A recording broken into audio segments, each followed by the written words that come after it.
So anyway, we're not doing an audio podcast. We're doing video right now. Hey everyone, it's Boss Rush episode 16. It's been a long time. I missed you guys. Wow. Jet We've from missed you, Jet. I'm Jet from inthirdperson.com, and with me going left to right, Jason from downstab.com. Hello. And Matt from Biff Bam Pop. Hello. So, apologies for this taking so long. It's been like 2 months since we last did this. And part of that was I left the country for a while. I went to London and I went to Paris, and it was an amazing trip. But it's been really tough trying to settle back in and put together this show, especially because I've been stressing out about the Pictionary night, which, sorry, it's not happening tonight. I think I way overthought it. And I'm gonna have to take that back to the drawing board, simplify it. Like, I just had all these ideas in my head. Unintended. Only if I had overdrawn the last time we played Pictionary, right? You know what, though? I think it's just because you set such high drawing standards last time that it's almost impossible to get better. So I don't know. Yes. Yeah. So I have so many nice things to say. I'm just not going to say them.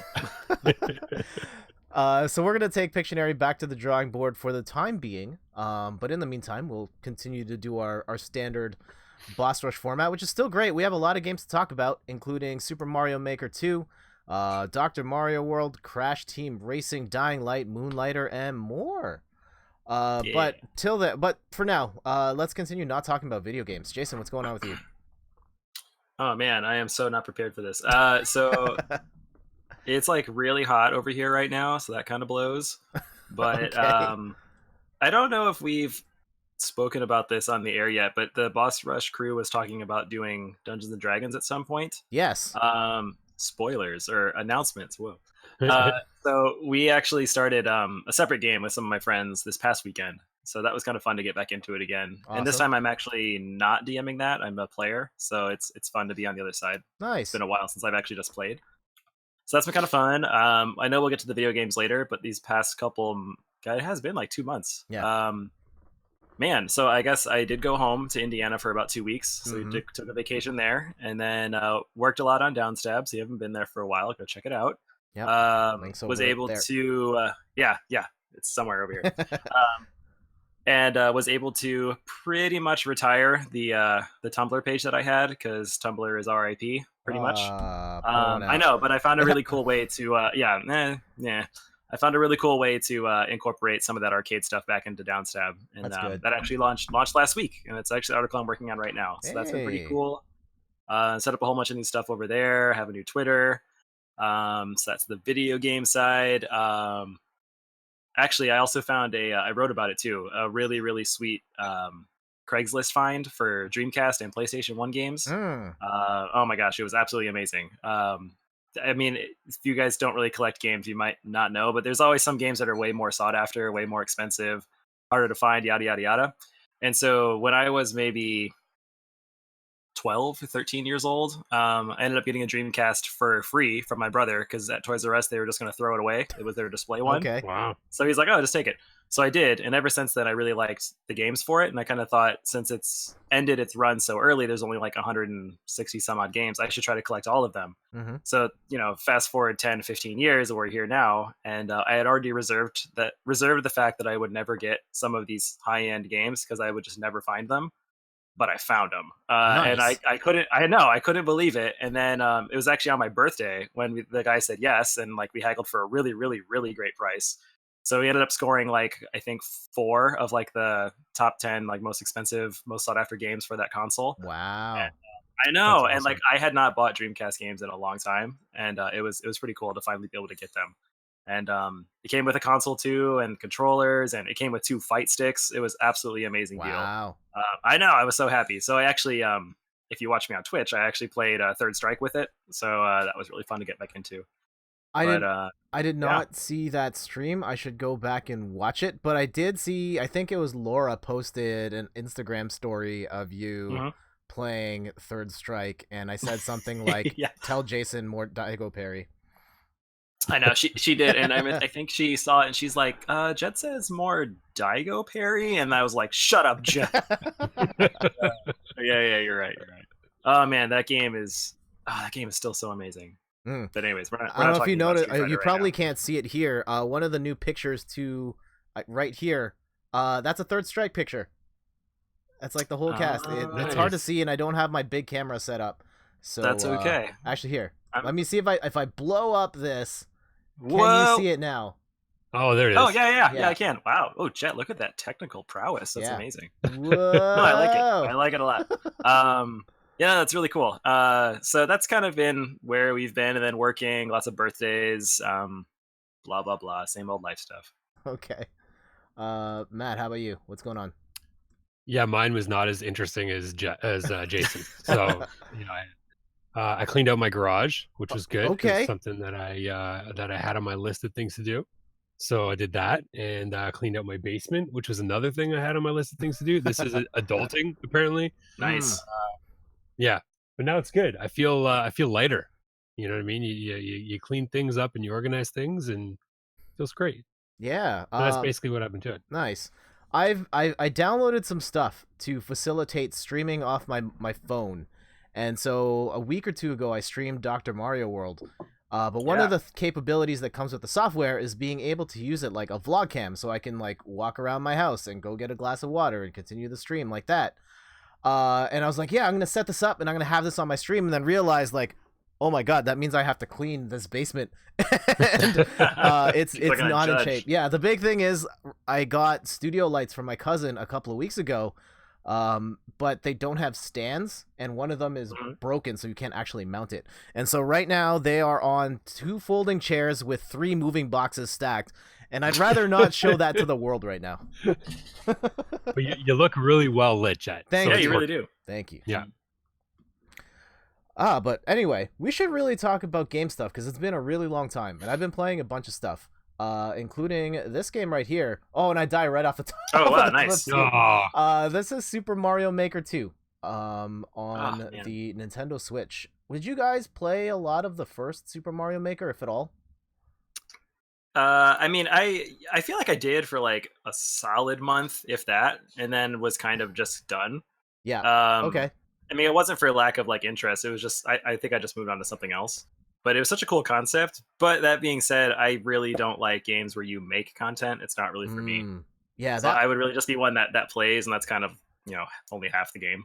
Well, to be fair, you can also play other people's levels, which was a real crapshoot in the first game, I found. Because there was no real course tagging, and I always felt like the levels it served were either really trolly or really hard. And usually they were both. And so I bounced off that part real quick, and I made a couple levels, and that was fun. It was like it's the most fun I've ever had with a level creator in a game ever. But then I made like 3 or 4 levels, and the original Nintendo levels weren't served up very well. Like they served them up as part of like a randomized challenge. But odds are you wouldn't be able to beat it all in one sitting, so you'd end up playing duplicate levels as you went through it. Okay. But with Super Mario Maker 2, they actually have a story mode in the game, which I think was really well put together. And why did the B-roll freeze just there? Oh man, my computer's chugging a little bit. Oh, it didn't freeze on mine. It's good. No, we were good. Oh, great. Yeah. Okay. And Randy says, oh, hey, that's my level. Yes, it is. I picked this because this was like a really cool level. Yeah, I was gonna say it looks kind of cool. Randy, you made that level. It looks pretty sweet. Yeah, this is actually my entire experience with Mario Maker. I watched YouTube videos of it endlessly, but I've never actually played it. Yeah. Yeah, so one of the cool things about this particular version of Mario Maker is that it has like a story mode to it. And the story of it's really silly. It's the Princess Peach's castle has been destroyed, and they ran out of money to build it, so Mario has to go take on all these jobs, which are different levels, in order to get the money to rebuild the castle.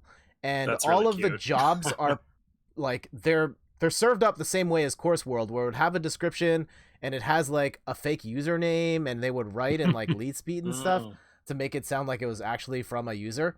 And so it like kind of tied in like the actual Course Maker stuff with the Nintendo storylines, and the levels are really clever. They're not fully blown adventures. It's more like, here is a concept for what you could do with the builder, but it also lends to like very different types of Mario levels that Nintendo wouldn't make normally, but they're still super polished and really well done. That's really cool. And Yeah, so, because like this like doesn't feel like Mario, but it still feels like Mario at Yes. the same time. It's like weird. Yeah. yeah. Yeah, getting to play Randy's levels was really fun. He's done some good stuff. I find that generally speaking, the course world serves up better levels, especially if you're on the easy or normal side. If you go to like hard or super expert, like forget about it. You were just gonna get destroyed and hate your life. Oh, you almost made it. Oh my god. I'm having like anxiety watching I this. know, I know. The actual like creator tools, like that was probably the best part of the Wii U version, was having that tablet and Yeah. being able to touch and move everything. I feel like because it doesn't really have that anymore, it's a bit worse. Like you can still Mhm. build in portable mode and use your finger or use a stylus, but then all the menus have changed around so that it works better on a controller. So now you're picking stuff from radial menus when before it was just like pull up this menu, touch this thing, versus pull up this menu and now cycle through different radials to find the thing. So it's a little worse, a little harder, but you can still build a lot of stuff. They have so many more tools and options. Like the swingy thing was never in any Mario game. Mhm. So they Oh added, god, you can get it. Oh, there you go. they added a bunch of brand new stuff, and what was I gonna say? Yeah, there's a lot of new tools, a lot of new options. I think the big thing is different conditions you can put on beating a course. So you can get people to like, oh, you have to get 50 coins before you beat this level, or you have to cross the finish line while holding a Koopa shell. And it really changes the dynamic of the levels themselves. And people have made some really wild stuff. Yeah, that sounds pretty cool. That's really fun. Like again, it feels like Mario, but it's not Mario at the same time. Yeah. The big disappointment here is the multiplayer, the online multiplayer in particular. Like, I was really disappointed that it wasn't going to have that at launch, like play multiplayer with your friends. And then playing it here just makes me go like, maybe they should have just cut this whole feature entirely. Because it does not work. Like, every match is laggy, and laggy Mario is horrible. Like, any sort of lag to Mario, because it's such a precision game. And I can't believe that it's the netcode is awful. Everything runs laggy, and it's, I'd say, just like not worth playing at all. At least that part of it. Like if you can download levels and play them with friends, local co-op, then you'll have an okay time. Like Mario as a multiplayer game can be fun if a little chaotic, maybe too chaotic at times. But yeah, playing it with the chaos of people, random people on the internet that you don't know and you can't communicate to, and it's super laggy, like it's just not worth it. Yeah, you're right. But yeah, for the most part, like if you've got a Nintendo Switch, you like Mario, I think this one's a really great pickup. At the very least, you can play the Nintendo levels, and that's a pretty solid campaign there, and spend a couple of hours playing other people's levels, even if you're not going to make any yourself. Like, still pretty cool. Definitely, it's a cool tool. And it's a game that's going to be around for like kind of for a while because it's only going to evolve and get better. Yeah, I mean, like people were making new Mario Maker levels on the Wii U right up until this came out. So yeah, this community is gonna keep going, maybe even longer than the Switch itself. Is there a leaderboard or something like to say, oh, this is the top downloaded level, or these are the top? Sort of, yes. User created? You can see top levels, you can see popular levels, and then there's also a ranking system for multiplayer Mario. If you want to be the best competitive Mario player, you can work your way up the ranks and do that too. For whatever Based it's on worth. What? Wins. On user? Oh, wow. Yeah. Okay. Like overall wins for any level or something else? Like beating people in a match. Oh, right. So if you can withstand the lag. Yeah, I was going to say that feature. Yeah. Nice. Yeah. One other one, before we hand it off to you guys, I played this other game called Crash Team Racing Nitro-Fueled. Just right off the top, looking at this, like, oh my god, reminded that, holy cow, this game is gorgeous. Yeah, seriously. Really so is. Nice. Yeah. So, of course, Crash Team Racing originally came out on PS1, and my history with this game's a little weird. Like, I didn't have a PS1 growing up, but on Steph and I's first date, this was the first video game we played together. And I remember I was being very much a Mario Kart snob of like, Mario Kart's the best. Why would you even bother playing this garbage? And Mhm. then Steph proceeded to obliterate me in this game. Yeah. And I also realized, like, oh, Crash Team Racing, not bad. Not bad. And so, Definitely. yeah, being able to play this again, like, definitely a lot of nostalgia with regards to the relationship with my now wife. But also, like, Crash Team Racing was a pretty good game. And this reminded me, like, yeah, this is still pretty good. It looks great. The racing is solid. My Mhm. only criticism of it, and like talking through to Steph, she says like she had similar issues. Like the game's really hard. I'm playing it on Yeah. like easy mode, and I am struggling really bad to get through the adventure mode in the game. Hmm. Like there, like Yeah, I've heard that. the very first one of the challenges is like you're driving in an open level and you have to get all 20 gems before the time runs out. And like I played it for like an hour and realized like I'm not going to be able to beat this unless I hit the line perfect. And anything less than that, forget it. And it's the first challenge of that type on Yeah. easy. And it's just like, no, I can't do this. So, Yeah. Do you think it's like the game wants you to use specific types of racers, like a heavy racer kart over a light racer, like something like that? maybe.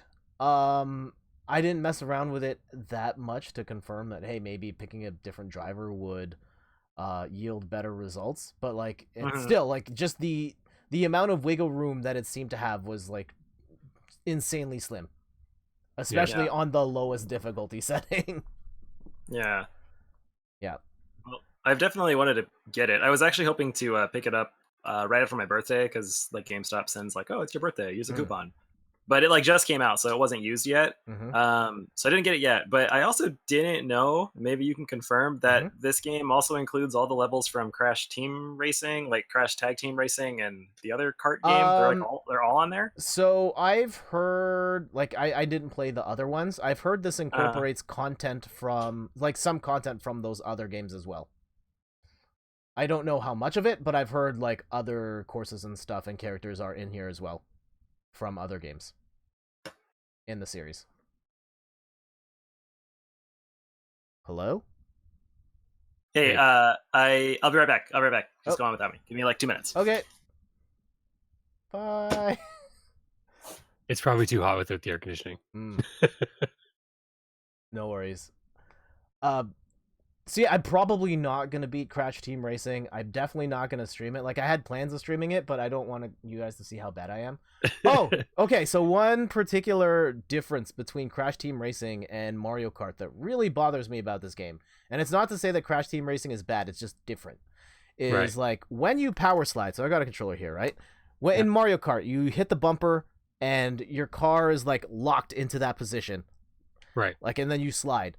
In Crash Team Racing, that's not the case. So you hit power slide, and you're still free to wiggle this. Like where you wiggle the stick will impact where you start your slide. So as a Mario Kart weird. player, like I'm used to like hitting slide, and I've already started like wiggling the stick to adjust my positioning.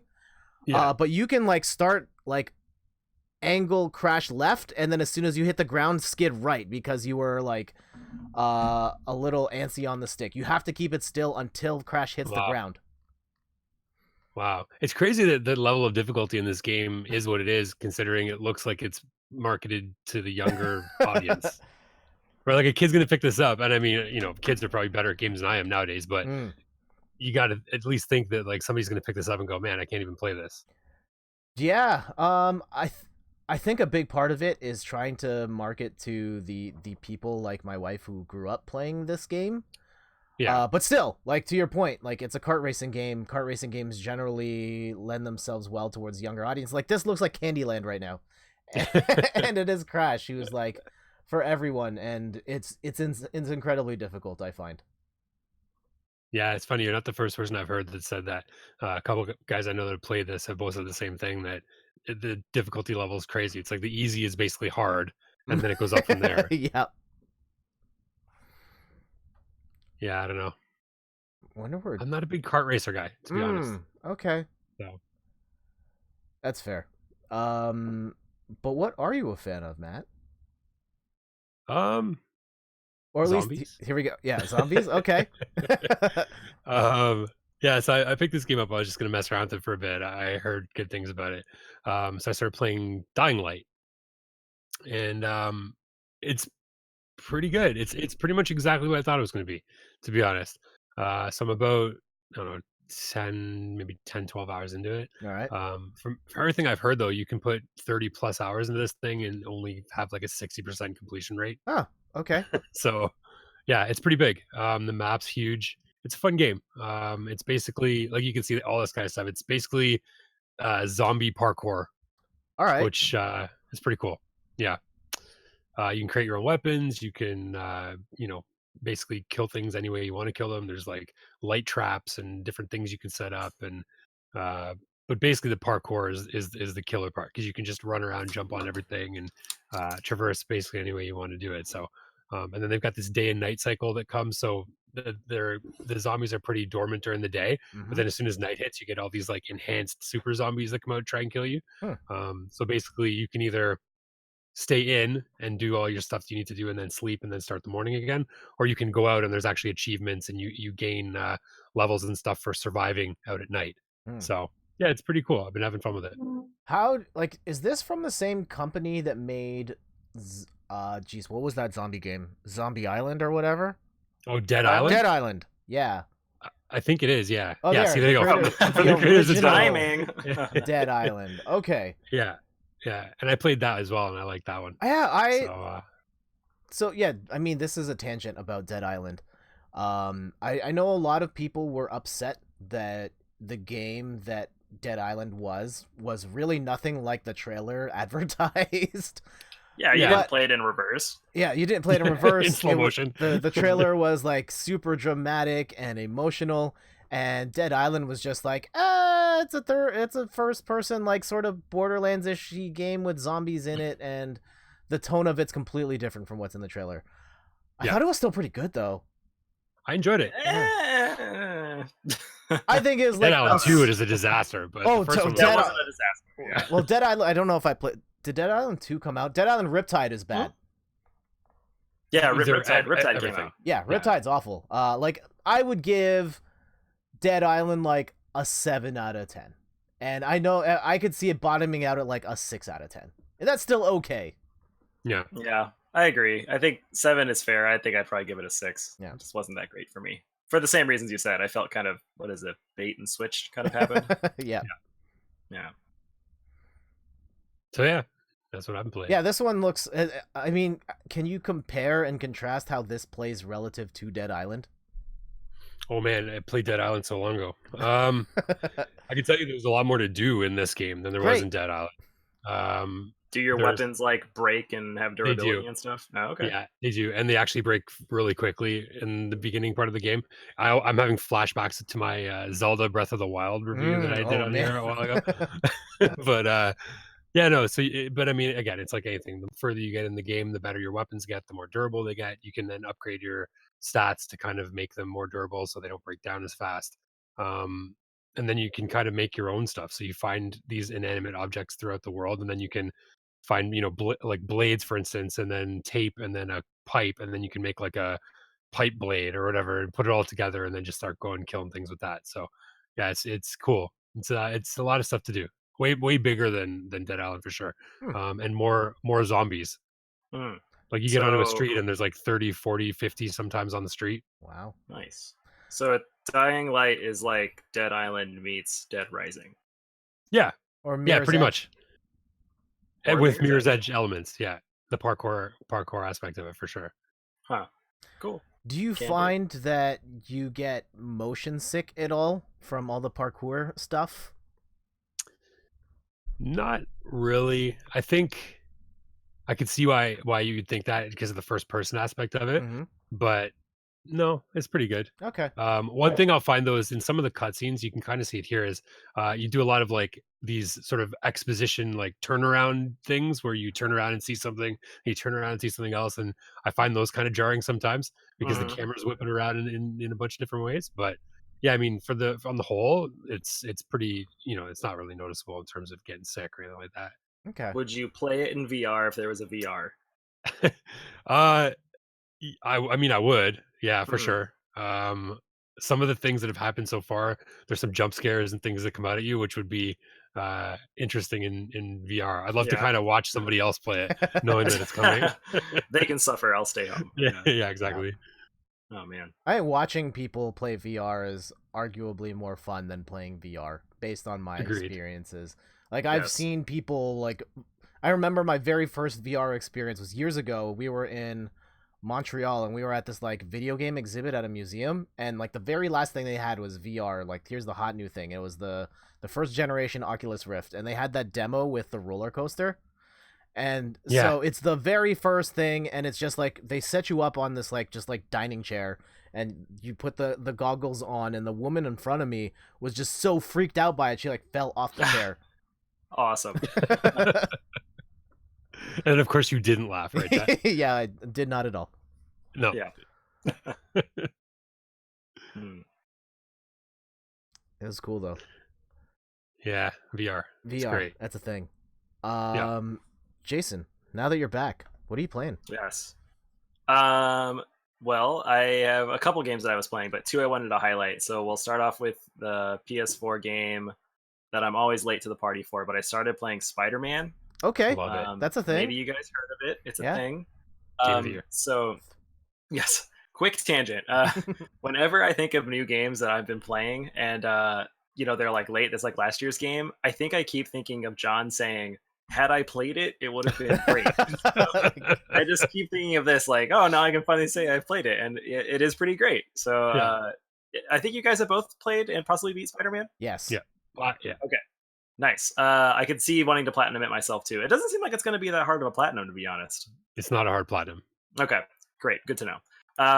So the game's pretty great. I really like it. As a Spider-Man fan, I think they did a lot of cool things so far. I think in terms of the completion percentage, last time I logged in, I think I was at 45%. The last story thing I did was I think like Norman Osborn shut down Octavius's research, something like that. Okay, that's kind of far. Yeah. I played like 2 really long nights together, so that was pretty good. But man, this game's pretty fun. I think the world is amazing. I just cannot believe how like good it looks. Like when you're swinging through the city, that is a really cool feeling.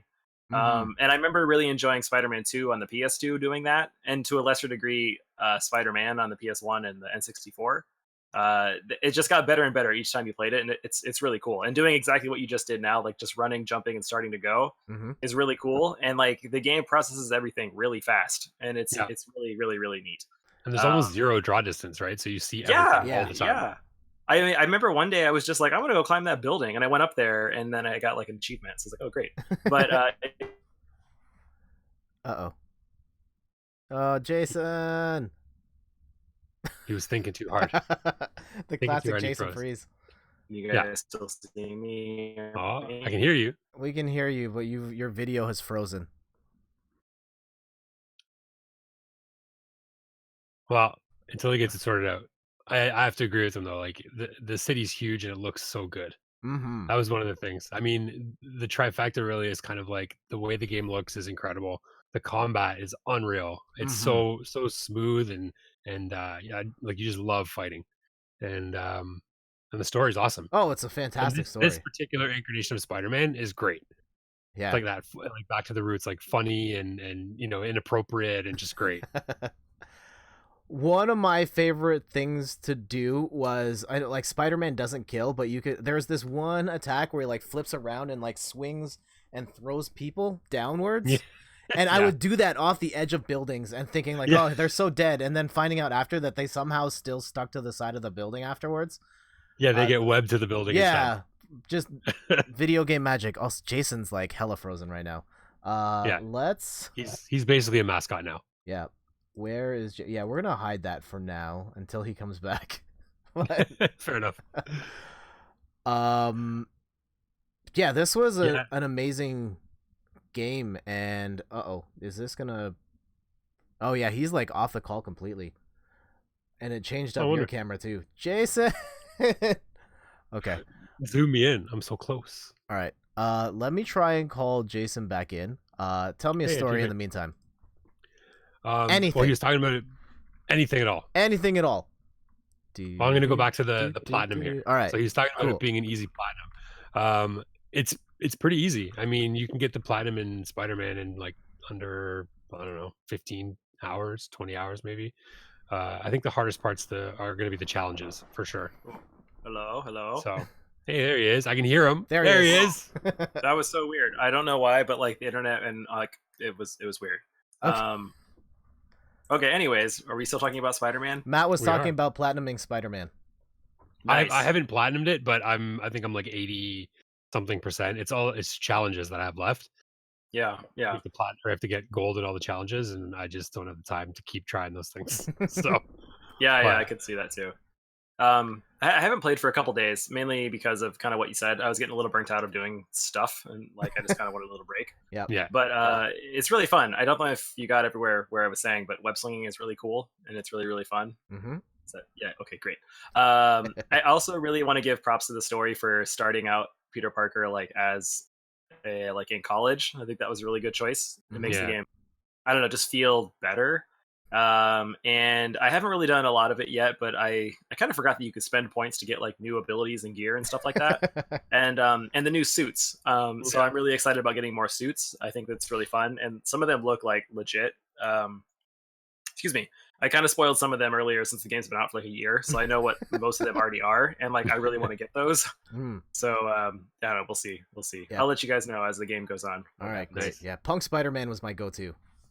Definitely. Yeah, I like that the special abilities for your suit can be changed to use with like any other suit. Yeah, some of the suits that come with the good abilities are so ugly. Yeah, it's exactly. Like, I can't use this for the entire game. I know. No, it's totally true. Yeah, it's cool. I guess side tangent. Did you guys see Far From Home? Yes. I haven't. Okay. I saw it. Yeah, it was cool. What do you think, Jett? I thought it was pretty good. I think it kind of lacked a bit of the heart that I really liked in the last Spider-Man movie, but I thought overall it was really well done, and it was an entertaining film. Yeah, I feel the same. It's very entertaining. I feel like the first, I don't know, if I had to really critically like look at it, I think that it wasn't as great as it could have been. But if I look at it as like maybe making fun of or paying homage to like teen movies, something like that, then it kind of does that well. And then the second half, I'm sure you know what I'm talking about, kind of gets a little bit better, and then it feels more like a Marvel movie. All right. But anyway, it's neither here nor there. It's a good movie. You should go see it. Have you guys seen Into the Spider-Verse? Oh, absolutely. Yeah, that was awesome. Dare I say it? I think that's my all-time favorite superhero movie. Dude, I could see that. A lot of people say that movie's great. Yeah, it's just such incredible animation. It has, in my opinion, the best superhero story of any that's been told so far, and it looks incredible. Like pushes like the whole animation forward as a whole, not just like superhero movies, but like the entire art form. And it's just such an incredible film all around. So. Yeah. Agreed. I mean, there are many, many worse films in that film. So, that's a good pick for your favorite one. Great. What else have you been playing, Jason? So I did a little article about this too, but I was writing about playing this game called The Swords of Ditto. Okay. And then also I played Moonlighter. I don't have video for Sword of Ditto. Sorry, dude. That's okay. This one's fine. So I picked this one up and Swords of Ditto right before I went home to Indiana, and I didn't realize it at the time because they were both on sale, but they're both basically the same games. They're both roguelike or roguelite RPGs. But we'll talk about Moonlighter. Swords of Ditto is another day. So you can see it on screen now. It has kind of that sort of HD quality, like 8-bit graphics going on, but it's a roguelike game, so it's always randomly generated dungeons. You get more loot and stuff, blah blah blah. You've kind of been here, done that.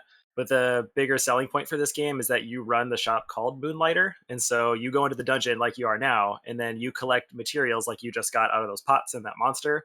And then you can sell like individual or stacks of items to the like heroes and residents of your town. And then you set the price, and you have to monitor like what's the market value, like how much of a demand is there. Like if you sell the same thing multiple times, like you're going to sell it for less, and your patrons will put up like worse frowny faces because they don't like your prices and stuff like that. So it's pretty fun. I actually beat the game already, and wow. I think, my criticisms from it come from it's kind of funny. I think it's a lack of like variety almost. So my issue was you could get through the entire game without really changing your strategies, which was a shame because there's a lot of stuff to like do, but you don't have to. So you're Yeah. currently using like the sword and shield, which is your starting weapons. Mhm. I use that literally the entire game, and then I mean you upgrade them, but there's also like lances and bows and fists and like other items that you can use, but you never actually have to use them.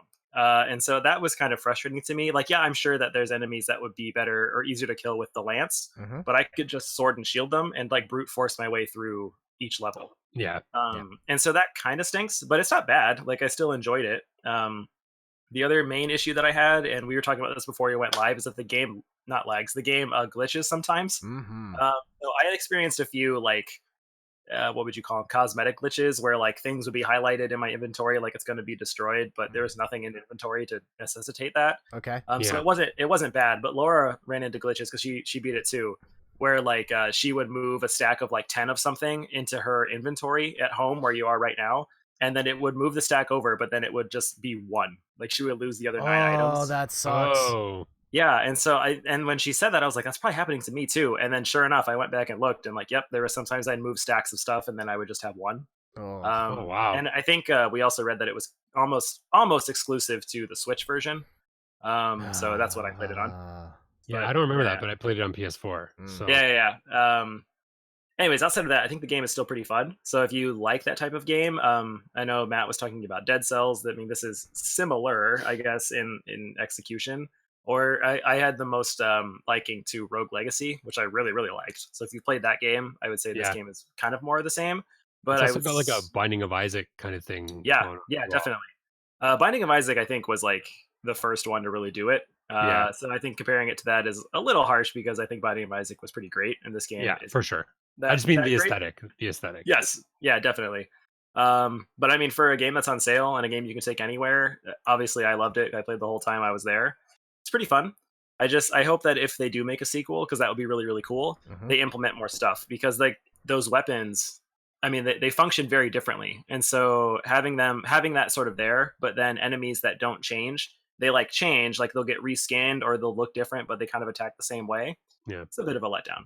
Okay. But overall, I mean, the game is still pretty good. I would say don't pay full price, buy it on sale, and you'll get your money's worth. Yeah.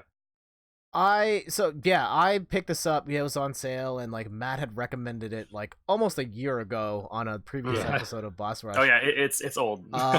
One of the things that I think kind of stood, like I understood the general premise. I think I was expecting like a bit more, and maybe you can tell me if this is the case, like a little more like puzzle solving in the dungeons. That doesn't really happen at all. You're just kind of fighting from room to room. Yeah, basically. Okay. And like the enemy you just killed, like I don't know if you knew this, but like I'd say the easier way to beat him is to roll like behind him, because then they take a while to like turn around. Mm-hmm. So like that's kind of fun to discover, but again, obviously your method worked. You never even got hit. Yeah. And so like things like that never change. And Yeah. so that's Yeah. I'm using the like the broadsword right now. I love that it just does so much damage. Yeah. That one's really nice. Oh, also, side note, the Switch version comes with a special sword and shield. Did you see it? No, not yet. So when you go to the forge, like Mhm. there'll be all your weapons. There's like 2 of each one. Okay. The sword and shield has a third one. You just have to go down. It starts a new. Oh, okay. With them, but it's the exact same as the one you're using now, except it looks like Link's. It's the Master nice. Sword and that's wicked. Nice. Yeah, the shield. Yeah. I'm playing this right now, and I'm about to finish the first dungeon, but I've had some stumbling blocks along the way of me trying to get a feel for like how this all works. The very first thing I bought with my money was the forge, which turned out to be a bad idea, because like I get to the forge, I can't afford anything in here, and like in hindsight, I should have gotten, I think, like the witch first with the potions, because the potions would have helped me stay alive a lot longer than like an upgraded sword would. That's one. Two, I really struggled with the combat early on. Mm-hmm. It just because like it looks like a Zelda game, and I would expect the character to swing the sword like Link, and he really doesn't. It's a lot closer to like a Dark Souls in terms of having like a lot of wind up and recovery, and then having to roll out of the way, and you have to get your spacing right. And so that took me a while to get used to. And the thing we were talking about before the show was just like the teleporter, and the first time around I did not use it properly. The second time around I think I did, and I couldn't find the door. So I don't know if I just didn't use the teleporter or something glitched out. And to Jason's point about glitches, I ran into a glitch where I couldn't buy anything from any of the menus. I would go to the witch, and like I would go and select something, and there would just be like a gray box where the dialogue is supposed to go, and nothing showed up. And when I would try and buy something from the forge, like none of the dialogue boxes showed up. Just the items would display on the table for like a split second and then disappear. And so I had to Google search, and it's like a glitch specific to the Nintendo Switch version, and you have to resync your controllers in order for it to work, for a chance to it to work again. Yeah. If you have the privilege of buying from the forge that you paid for. Yeah. Yeah. Oh, I also didn't like that. As we get towards the end of the game, if I just want to ruin it completely for you, after you get to like the third or fourth dungeon, there is like no point in money, and it just feels it was kind of dumb. So you just make so much at a certain point that dude, there's like I think there was one run where I was like, okay, I'm not gonna sell everything at once. I'm gonna let my stacks like build in the fourth dungeon, which is the last one before the end. Okay. And so I did that, and then I sold like huge stacks of 10, and at the end of the day it shows you a cute little recap of all what you've sold and like how much you made. I made like 3.3 million. Oh my god. Yeah, and I was like, nothing is gonna like I don't know. I'm never going to spend that on anything because you can't buy anything else. So again, it just seemed like the game wasn't super well thought out. Well, yeah, it's kind of tough though with this type of game, especially with I guess the loot rising up in value and stuff. Like at a certain point, the engine is just going to go farther than what you account for. So exactly. Yeah. Solid 7 out of 10. All right. I've got a couple more games we can talk about here, including a mobile game. Dr. Mario World. Are any of you guys playing this right now? Dr. Mario is my aunt's favorite game in the entire world. Just letting you guys know. I have not played it for about 3 or 4 days, but I have played it a lot when it first came out. I actually beat it today. I didn't know you could beat this kind of game. It has, if you're wondering, right now it has exactly 200 levels, and I've beaten all of them. Wow. Yeah, my addiction to this game got really bad. Like really, really, really bad. And so yeah, a little bit about Dr. Mario on the phone. It's based on Dr. Mario on the NES, and like up until now, the Dr. Mario formula hasn't really changed. It's been like match 4, the pills come down from the top. This is like the first major change to the series. Like for one, the pills are going upwards because it's easier to use like your finger at the bottom of the screen and then go up. And so to justify that, the playing field fills up with purple fluid to kind of give you a story reason for why that's happening. And the touch controls. So the big thing, as you can see right there, where I just like zipped around that yellow half of it, was that as pieces break off, you can grab them and then just like drag them to wherever you want, and even drag stuff through walls. Oh, wow. But yeah, the levels have changed as well. So it's not just like you're dropping infinite pieces down a well. It's clear out all these viruses before you run out of pills. And so it's a lot more of like a puzzle mode and trying to figure out what to do. Yeah. And I gotta say, this might be a hot take. I think Dr. Mario World is better than the old Dr. Mario. I don't know. It's so different. But go on. Yeah, it's a match 3 puzzle game. I think it plays so much smoother, and it's a lot more interesting in terms of the ways to solve these puzzles. It's got multiplayer, which I think is actually better too. Yeah. The only challenge is it's got a lot of microtransactions, like so many microtransactions. What do you buy? Oh man, lives.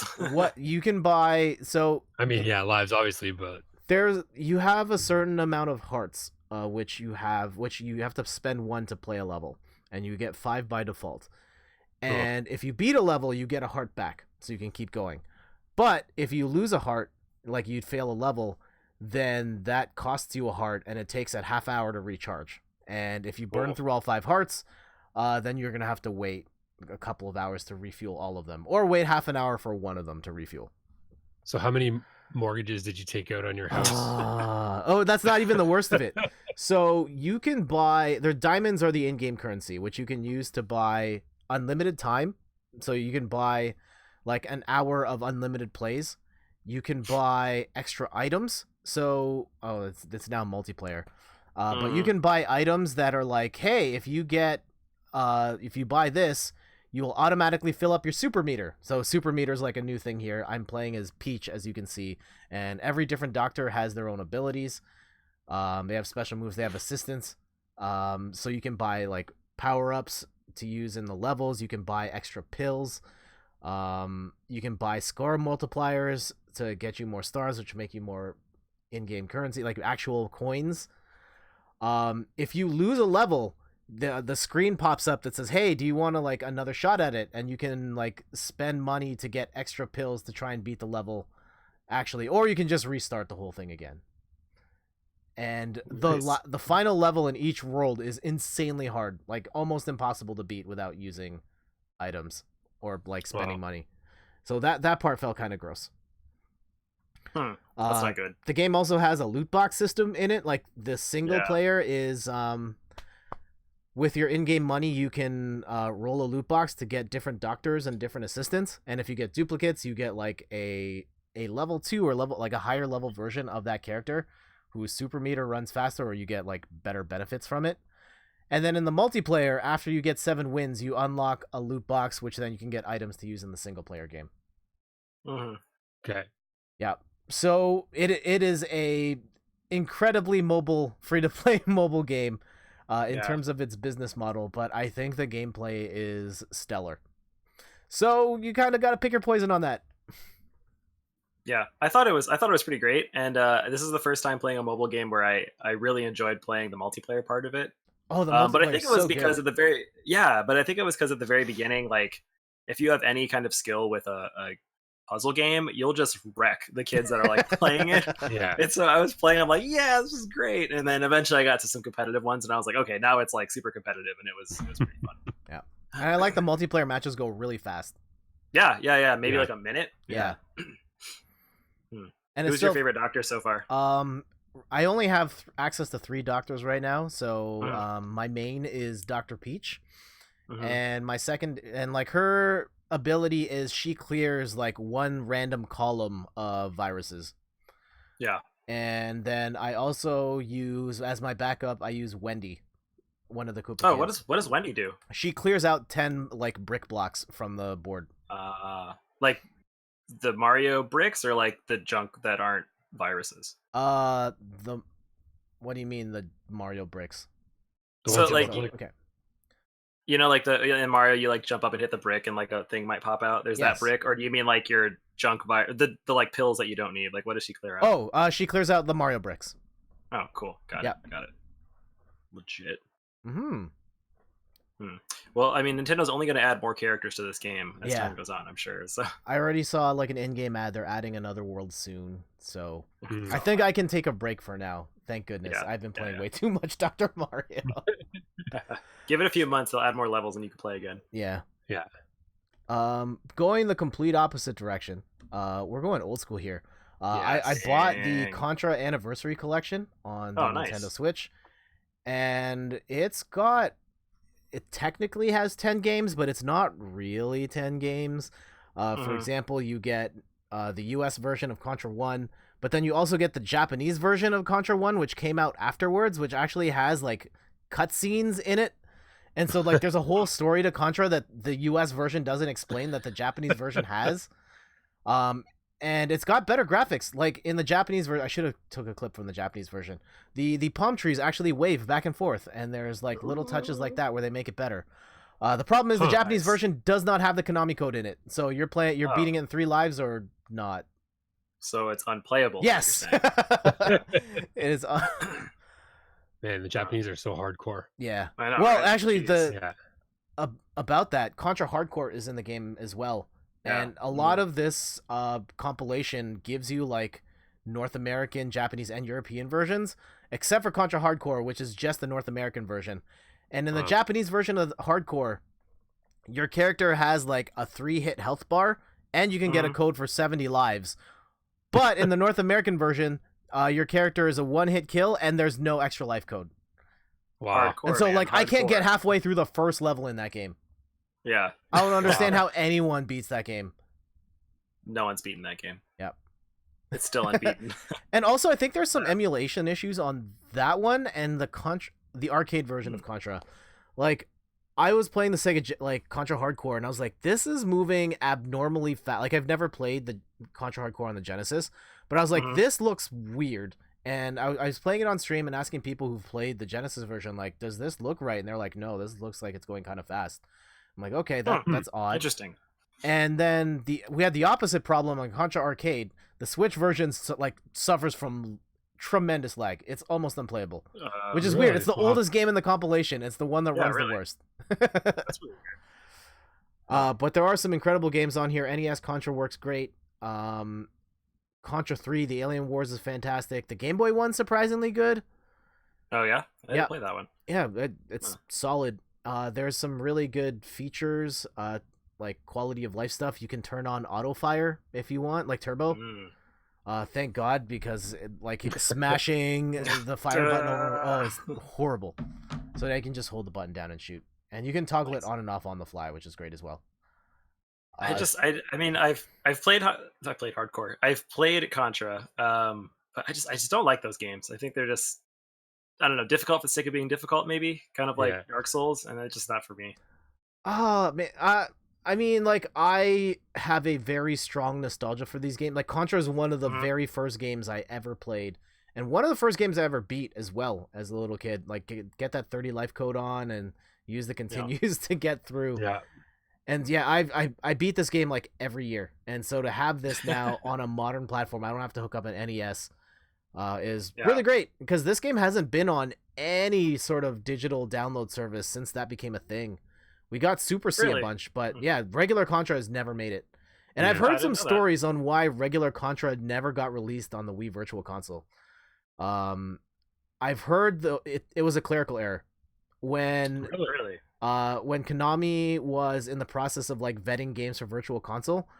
Someone just forgot to write Contra on there. They wrote Super C and forgot to write regular Contra, and so they put out Super C, and they like Nintendo's just continue with Super C because that's the one they've already done the work on, and that's why Super C's on the NES Classic and regular Contra is not.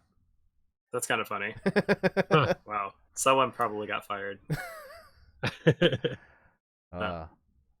Overall though, like if you are a fan of these Contra games, like you would buy this just to get classic Contra on the NES, but you're also getting a couple of other ones as well, which are pretty good. I wish they found a way to get either Contra 4, which was a DS game, so it'd probably take a bit more work than it's worth. But at the very least, Contra Rebirth, which is the one that was on WiiWare, that's like gone forever. Having that on there would have been really nice. Dude, did you ever play the one on Xbox 360, Hardcore Uprising? I love that game. Dude, that game is freaking great. Like that game I feel like it takes the good parts of Contra and adds like the good parts of the roguelikes that I was just talking about, and it makes an amazing game. It's like anime Contra with it's like Guilty Gear Contra with air dashing. Yeah. It's like I think it's like Contra with like a chance of winning, and like I felt so good about it. So that game was really on the show before. Yeah. I think we did right? Way long ago. Yeah. Oh man. Yeah, Randy and I streamed it last year. That game is dope. Yeah, it is dope. Did it have multiplayer? I think it did, yes, right? It does have 2-player. Two-person? Yeah. Oh, man. They need to make a 4-player one, and I'll buy it instantly. I don't think we're ever seeing Uprising come back. There is a new Contra coming out soon, though. Yeah, I saw that. Yeah, it looks kind of gross. It does look kind of gross, let's be real. I hope it's okay, though, but I doubt it. Yeah. And one more game. This is an older one. I promised I'd talk about it like 2 months ago, and like I think it's been a while since I played it, but I think it's definitely worth talking about here. 20XX. Oh god. Oh yeah. Oh man. Dude, this is like the show of roguelites. It's amazing. It's roguelike Mega Man. It's an indie game, and it's basically like you go through the different Mega Man like worlds, and you try and beat it all in one run. And along the way, you get all these different power-ups. But you don't have to take the guns. That's one thing I learned like on the first or second playthrough, is that you can actually forego taking the boss's weapon and get some other sort of benefit along the way. And so I really love that part of the game of like at any given moment, like, do I want to increase my speed? Do I want to get a double jump? Do I want to get an air dash? Do I want like, and all of these different things that you could tweak along the way. And it feels like and the different guns you can unlock, and I don't know, there's just like so much to like about that game. And since it's randomly generated levels, it's like infinite Mega Man. Yeah. Pretty much. I think one thing that you didn't mention that I also really liked was you always fought the same 8, let's just call them robot masters at the very end. Mm-hmm. But depending on what stage you fought them in, they would be like subtly to drastically different. Yes. And that was such a cool feature. And so I had to be like, whoa, this penguin dude was not this hard last time. And so like it was really fun. It's so smart because Matt, the way it works is that like the bosses are scaled so that the first ones you fight are easier and the last ones you fight are harder. But because you're fighting it in any order, there's like different permutations of each boss. So like if you fight this one boss in the beginning, it's going to be X difficult, and if you fight it afterwards, it's going to be like this much harder. Right. Yeah, it was cool. And like cool. Yeah, it was cool because then like you would see who's coming up next. You're like, oh shoot, like what am I gonna do? Because you after each stage I think you get a choice of 3 of who you want to pick, and so like it's kind of like another meta game like in the game, and so yeah, it was pretty great. It's a really fun one. And then you're not even showing it here just yet, but you can also play as someone who's essentially Zero, who uses like the sword instead. Yes. Oh, nice. That's pretty different too. Yep, I beat the game with every character that you can get, and yeah, one of the I guess this is spoilers. One of the characters is basically Simon Belmont, who fights with a whip, and I can't. Yeah, the fourth one I can't remember what made them unique. I think their sprite was kind of round, rotund. Yeah, I think it was something like that too. Yeah, I can't remember what did they have. Go on. I can't remember what unique aspect there was to that particular character. I'm trying to think the same thing too, because I beat it with, let's just call it X and Zero. I can't remember their names, and then I did not beat it with the other characters. Okay. So I just got. I mean, at that point, I was like, I'm done with this. Yeah. But yeah, at least there's replay value for sure. Oh, all over for the board. sure. Like I think Mega Man 11 is a great game, but if it came down to like what Mega Man like game do I want to play right now, I think I might pick 20XX over any of the Mega Mans right now. Yeah. Were you saying too, at least in Canada, it's on sale, or it was on sale recently? It was like half price. Absolutely. I think it's on sale right now again. Yeah. Yep. Oh, totally worth it. Yeah. Like if you like Mega Man, it's great. Okay, I might have to pick this up then. Yeah. Yes. Oh, absolutely worth your time. Oh, did you have any favorite power-ups, Jett? Oh man, I don't remember. Like not the boss weapons, I guess, just the regular power-ups. Oh man, that's one of the other things I love about this game is that there's the really sketchy labs. Yeah. So like yeah. So there are some power-ups you can get, like I talked about. Like you can get different types of main guns. Like there's the spread gun that I have that's like shoots short range, but you can get long range shooting weapons, homing weapons. You can get like different boots that give you like either a double jump or an air dash or other different abilities. But then there's also these really sketchy laboratories that give you like an insane power-up, but they also like compromise your stats in a like crazy way. Of like, hey, do double damage, but you only get half your health. Stuff like that. Yeah. I think one of them I picked up was like you jump. What was it? Like your jumps are super super short, but like you could dash really far. It was super weird. I'm like, this is stupid. But then I remember getting it and being like, wow, this is amazing, because like you would just like go across these huge sketches of levels, and it was fun. Yeah, and the game. Yeah, go ahead. The game doesn't tell you exactly what the power up does until you pick it up. Yeah, exactly. And so like you're in the lab like, do I Google search what this is? Do I just go with it? Nah, just go with it. Just go with it. Yeah. I think there was definitely some things that were better than others. So I think the double jump was invaluable. Yes. That was just me. There's the stage select. Yeah. It's kind of funny too, because like if you've played a lot of Mega Man games, specifically Mega Man X, there's a lot of homages directly to like those Robot Masters too. Yeah. So it's kind of cool from the whole series. It's like kind of sad that like this game came along to make a better game than Capcom made. So, oh yeah. But at least we get to play something good. I mean, the scope of Mega Man 11 is just different. Like they weren't trying to make a roguelike game. Apparently, Jason, this has 2-player co-op. Why have we not done this yet? Yeah. I know, you're right. Actually, I recommended this game to you, I think. Yeah, so, you're the reason I bought this game. Yeah. Okay, we'll... one of these days. We'll talk. Maybe we stream it at some point. Yeah, sure. All right. I think that wraps it up for games we've been playing this week. But we've got one more game to play. Whoa, transition. Do you guys have your pens and papers ready?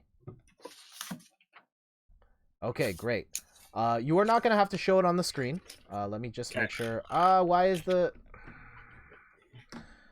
Okay, Jason, tell me a story. About anything. Doesn't have to be about video games, just anything. Okay, so we have 2 cats, All right. and every night one of our cats, her name is Angel. Okay. She always kills something. So like kills, quote unquote. She Okay. doesn't like actually kill anything because she's an indoor cat. But she'll always bring something to our room while we're asleep. So we always hear her like meowing as she's carrying it. And it's usually something like, oh, here's a sock she found, or here's like I don't know, a towel or something like that. Mm-hmm. But the past couple nights, she's been getting this little stuffed Parappa the Rapper that I have. Mm-hmm. And so I've been putting it in different places, and she still keeps getting it. So I don't know how she gets there, Mm-hmm. but she really likes Parappa the Rapper. Hmm. Yes. Nice. Randy says, "Ooh, I might pick this up," and I'm not sure if he means 20XX or something else that we talked about. I should be looking at the chat more frequently. I think it was 20XX. All right. Yeah. All right. So the reason I asked you to tell the story is because wait, why is it still? I am having issues with my score track right now. Okay. Oh. Okay. That's weird. So I have to have a certain screen open or it doesn't do the thing. Anyway. All right. So, the game we are playing today. Please tell me this works. Please tell me this works. We're doing video game anagrams. I like it. I hope you guys are good at solving these puzzles. I've tried to make them as easy as I could. So, rules. 7 anagrams to descramble, 1 point for each anagram you solve. Final anagrams worth 3 points, and the most points wins. Randy says, I'll probably be another game I pick up on sale and play for 5 minutes. Oh, it'll probably be 20XX. That's the story of my life. Yeah. Yeah. Yeah. All right, feel do bad I about have to explain how anagrams work? Or you guys got this? No, you're I'm good. good. Okay, I think with the exception of one of these, it's just like the parent name of the franchise or game. To try and simplify it. Okay. All right. So are we just yelling it out when we get it? Yep. Ready? Wait. They're all video games. Yes, all video games. Okay. Go. I'm ready. So can you solve this first video game anagram? Dime rot. Oh God. Dime rot.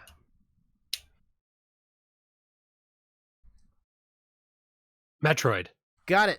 Yeah, I was like Metro. Yeah. Matt gets the first point. Nice. All right. That's a warm up. Warm up. Next one. Dwarf goo. Oh my god. Oh, I know what it is. God of War. Damn. Oh man. I forgot to mention I'm really good at anagrams. Oh, That's wow. great. That's okay. You could get the first 7-0 victory. Okay, how about this one? Okay. Armor bidet.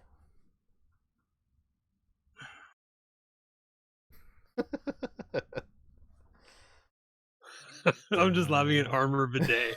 Yeah. I like the pictures. They're great.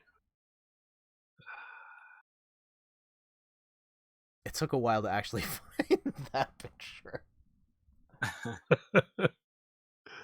Oh man. No, I said I'm good at anagrams, and I'm not going to get this one. Do you guys want some hints?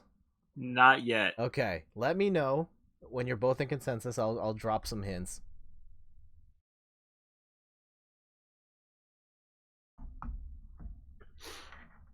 I does agree. look like a great I game. absolutely agree. He would says play it. Armor Bidet already sounds like a great game. Yeah. Yeah. Oh man.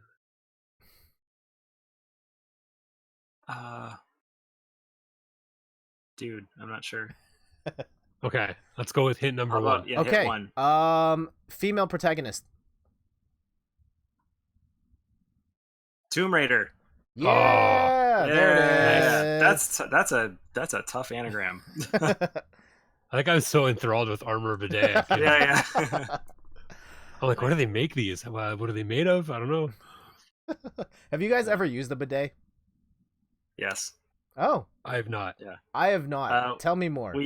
We used it when we were in France for a school trip. Oh, okay. So yeah, it was just, I mean, it was in like our hotel room, I guess you could say. And so me and the friends were just like, yeah, I guess we'll just use it. So it was fine. It's a thing. All right. You Randy felt- says if we're counting Japanese toilets, then yes. Sure. Yeah. That too. He's absolutely right. So that was even better because you didn't have to like leave. It just sort of like came out and then shot at you. So. I'm fascinated with high-tech Japanese toilets. When I get rich, that's one of the first things I will buy in my house. Just Do give they me all talk the to you and stuff? features. Give me the bidet. Give me the dryer under Yeah. there. Give me the Yeah. bird sounds. Yeah. Yeah, everything. Heated seats, everything. I think one of the Yeah. coolest things I really liked, and it was super practical. We're getting off on a toilet tangent. That for this Japanese toilet when we were there, that when you would flush, and then the water that would refill the tank would actually come out of like a spigot above the toilet, and then you'd wash your hands with it, and then that's the water that like goes into the toilet next time you flush. And I was like, that is like the smartest thing ever. So That I makes don't know sense. what. Yeah, it's amazing. Cool. Jenna says Tomb Raider. Hey, Jenna. You're too late, Jenna. I already got the point. All right, next one. And guys, don't look at the chat. Right. It's But fine. you chat, you can play along. Just Jason and Matt, honor system. Here we go. Okay. Yeah. Can you solve this one? Coke regulate. I don't know why I just thought of cool spot.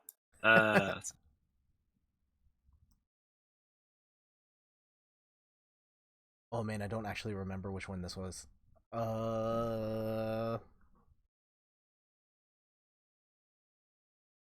Coke regulate.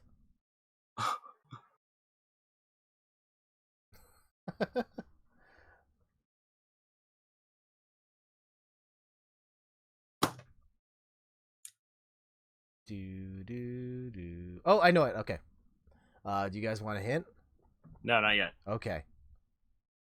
Oh, sorry. I guess Matt might want a hint. I guess Matt can get it. I don't want to cut him off. No, I'm good. We'll take hints at the same time whenever we both agree. Okay.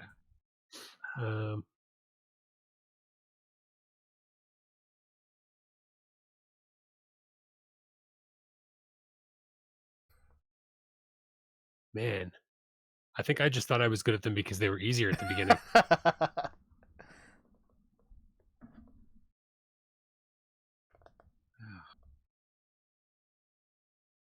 It is good to regulate your Coke consumption. I'm terrible at it. I drink Coke like almost every day. Mostly for its functional benefits. I go to bed way too late. Oh, there you go. Dude, I'm not sure. Okay. Matt, do you want a hint? Yeah, let's do it. Okay.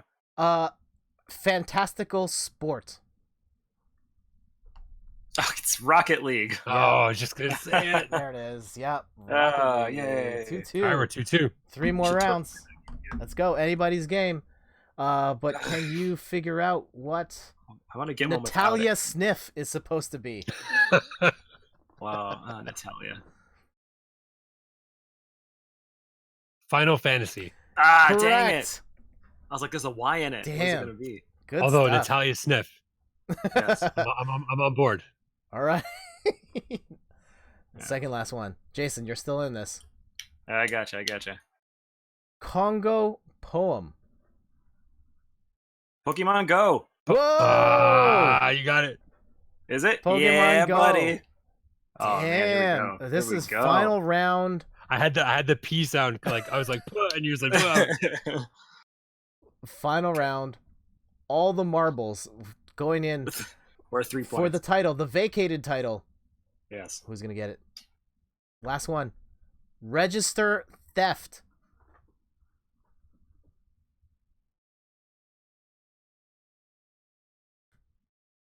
Register theft.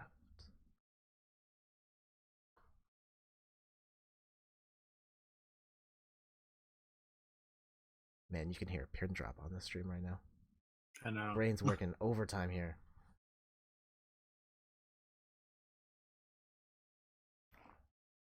I've known some people who have stolen from registers. They did not they did not keep their jobs long after.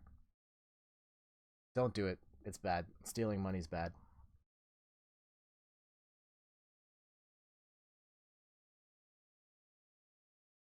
I know someone who got hustled.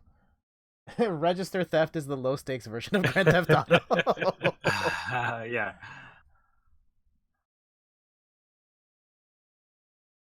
Oh, man.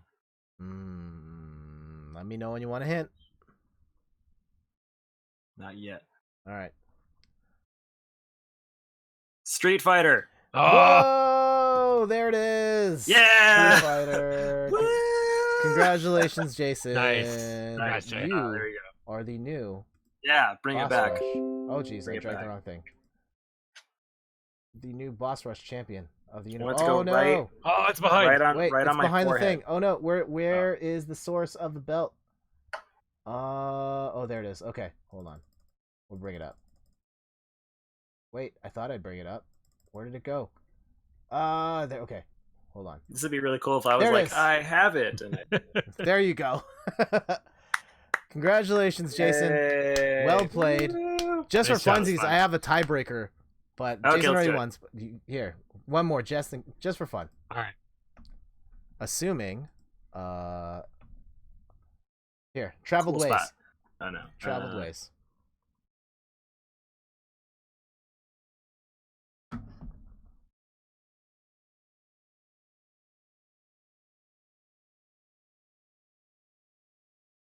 Yeah, this one's a hard one.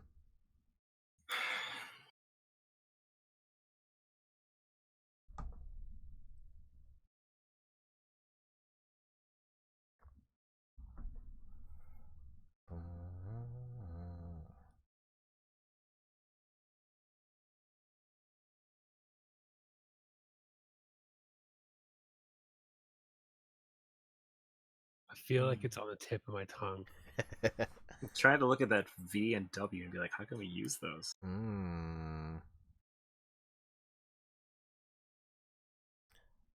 Let me know when you want a hint.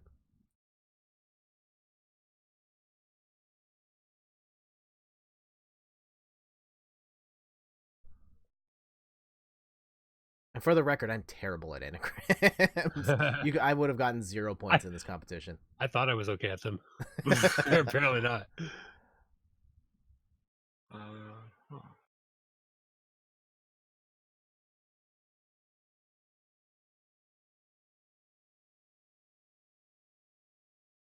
Oh man, I'm not sure. I'm using my pen and paper here. Yeah, go for it. Ooh. You got time. While you guys solve, I just wanted to shout out in third person my site. Tomorrow is officially in third person's 10th anniversary. Whoa! Dang. That's nuts. Mm-hmm. So yeah, I've got a little post about that going up tomorrow. Definitely, you should also check out downstab.com and Biff Bam Pop. Yeah. I saw you. Oh, I'll talk to you guys about your content afterwards. Yeah. Oh man. You want a hint? Okay. I could go for a hint. All right. Indie game. Indie. You and your indie games. None of these were indie games except for this one. You and your indie games. Indie. Stardew Valley. Got it. Oh yeah, nice. There it is. Very nice, very nice.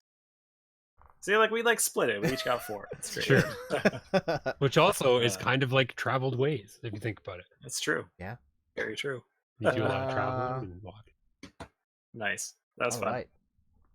Congratulations again, Jason. Thank you guys for Yay. playing. Congrats, It Jay. was fun. Yay. It was a team effort, really.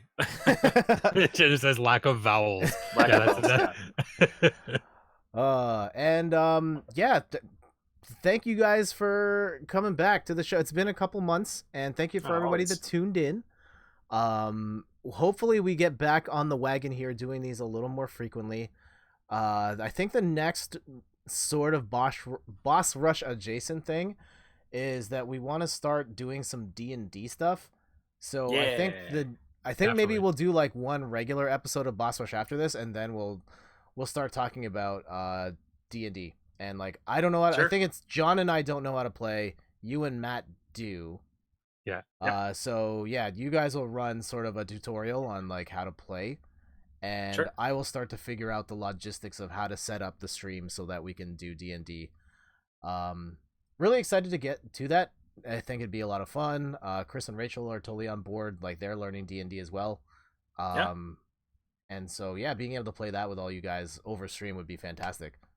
Definitely. It would I be think the super. only thing we got to consider is just there's a lot of stuff that may have to be done off screen. Yeah. before we start. Like, I want then- to try and figure out all the logistics so we can have like the best viewing experience as possible. Yeah, Yeah. for sure. But I mean, in Actually, terms of like setup and characters and stuff like that, Mhm. usually have to get all that stuff done before. It's not really fun for other people to watch you do that.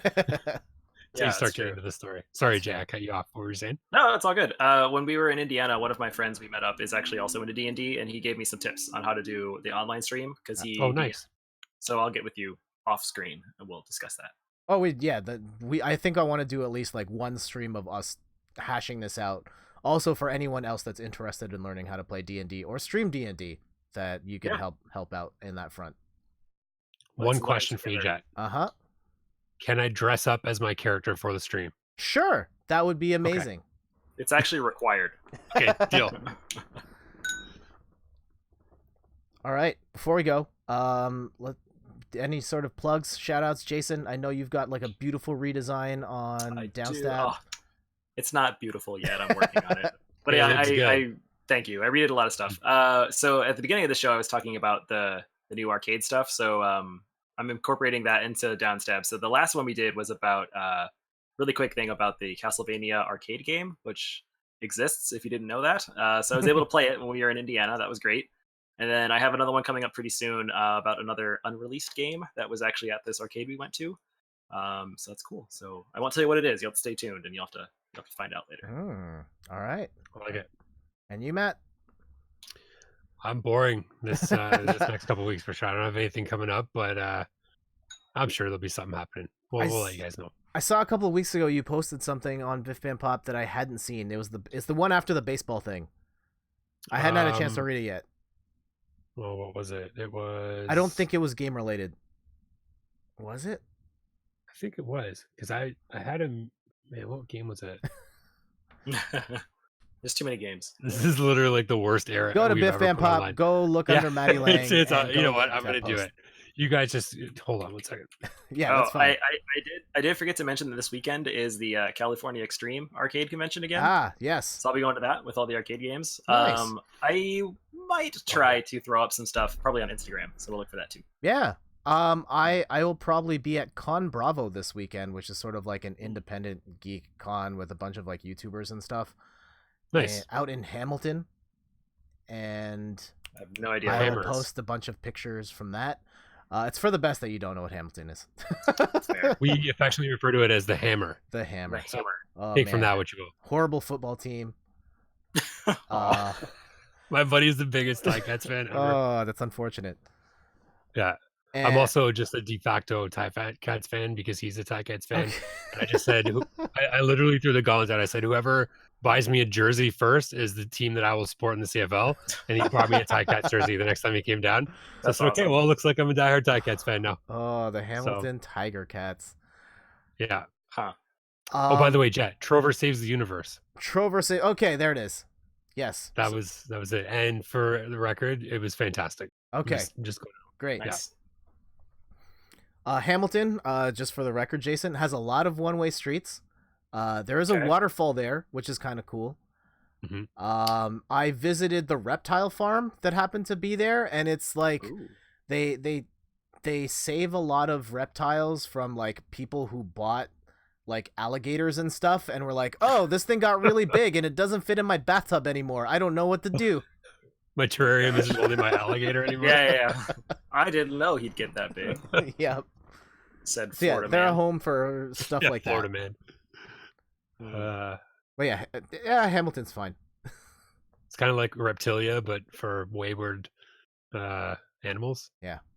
Yes. All right, guys. Till next time. I'm Jet, and he's Jason, and he's Matt over there. And this was Boss Rush. Thanks for hanging out with us, and we'll be back sooner than we were the last time. Bye, I promise. Yeah. All right, and stop.